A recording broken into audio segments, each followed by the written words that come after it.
नमस्कार, penalty corner में आपका स्वागत है। आज देश की राजनीति में एक धमाका हुआ। उसका एक इम्पैक्ट महाराष्ट्र के चुनाव पर पड़ेगा, तो साथ में राजस्थान के उपचुनाव पर भी पड़ेगा। राहुल गांधी ने आज एक लेख लिखा ईस्ट इंडिया कंपनी पर, देश के प्रमुख अखबारों में छपा।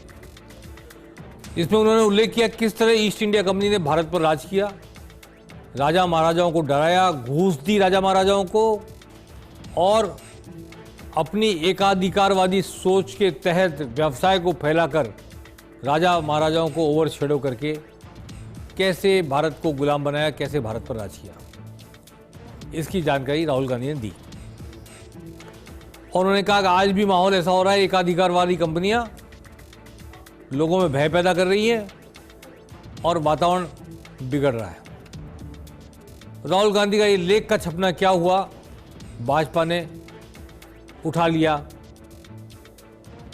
पूरा मुद्दा जोर शोर से। राधा मोहन लाल अग्रवाल, प्रदेश के प्रभारी बीजेपी के, और उप मुख्यमंत्री दिया कुमारी, इन्होंने जोर शोर से आज राहुल गांधी के लेख का विरोध किया और ये कहा कि ये अपमान है, एक पर्टिकुलर समाज का अपमान है, राजस्थान के उन वीरों का अपमान है, सपूतों का अपमान है, वीर प्रसूता धरती राजस्थान का अपमान है। उस समाज से माफ़ी मांगे राहुल गांधी, ऐसी तमाम बातें करके। और हालांकि 7 सीटों में से कोई सीट ऐसी नहीं जिस पे कि राजपूत समाज बहुत डोमिनेटिंग पोजीशन में हो, लेकिन बैलेंसिंग पावर जरूर है कई जगह। इसलिए वो बैलेंसिंग पावर वाला समाज भी एक बार इस लेख से आक्रोशित हो जाए, इसलिए इस लेख को अंडरलाइन किया गया, इस लेख पर चर्चा की गई और भारतीय जनता पार्टी ने इसको सर आंखों पर रखकर उठा लिया कि कैसे राहुल गांधी ने राजपूत राजा महाराजाओं के बारे में ये सब बातें कह दी। आइए सुनते हैं सबसे पहले क्या कहा दिया कुमारी ने और राधा मोहन दास अग्रवाल ने।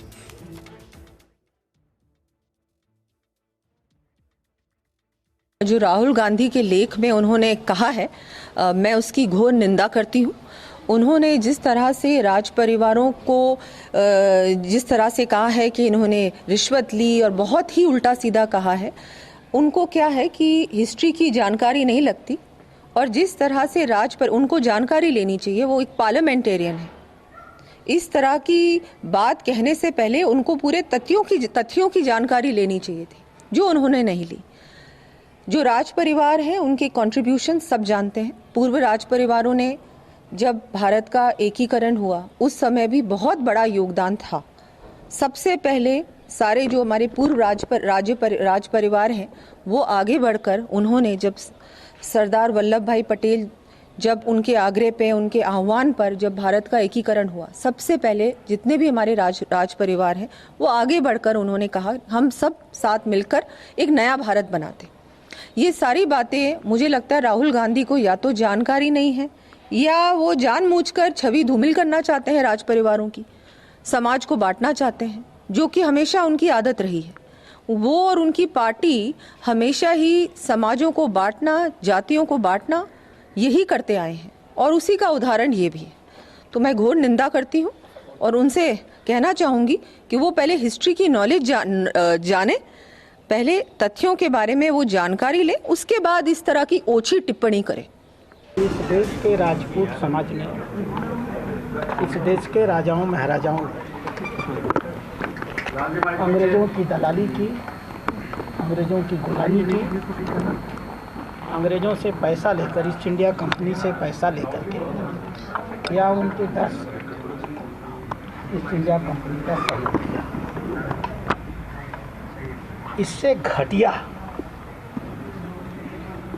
इससे नीचतापूर्ण, इससे अपमानजनक और इससे मूर्खतापूर्ण मैंने अपनी जिंदगी में किसी राष्ट्रीय नेता की आज तक कोई ऐसी नहीं देखी। राहुल गांधी क्षत्रिय समाज से माफ़ी मांगे, ये बात भारतीय जनता पार्टी की ओर से कही गई। पर पूर्व मुख्यमंत्री अशोक गहलोत ने जवाब दिया। आज उन्होंने कहा कि आर्टिकल में बहुत गंभीर मुद्दे उठाए हैं राहुल गांधी ने। इस पूरे आर्टिकल को पढ़ना चाहिए कि आज देश में जिस तरह का माहौल है और जांच एजेंसियों ने कारोबारियों के मन पर भय पैदा कर दिया है। ऐसा ही भय ईस्ट इंडिया कंपनी ने पैदा किया था, इसलिए तुलना करते हुए उसका जिक्र किया है राहुल गांधी ने। आइए सुनते हैं अशोक गहलोत ने क्या कहा इस मामले में। मेरा मानना है कि ये बेसिक प्रॉब्लम है इस देश के अंदर, जिसकी तरफ राहुल गांधी जी ने सोच समझ के कदम उठाया है।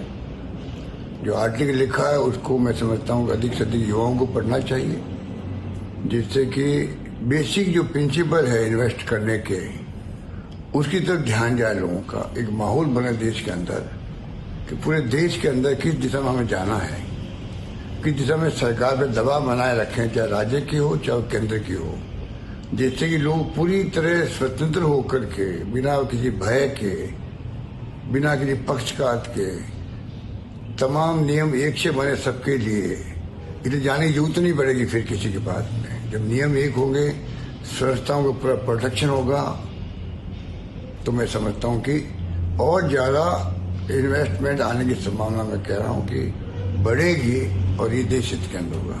तो मेरा मानना है कि इस आर्टिकल मैंने पूरा पढ़ा है और मैंने देखा है कि इस आर्टिकल की वर्तमान माहौल में बहुत बड़ी आवश्यकता है।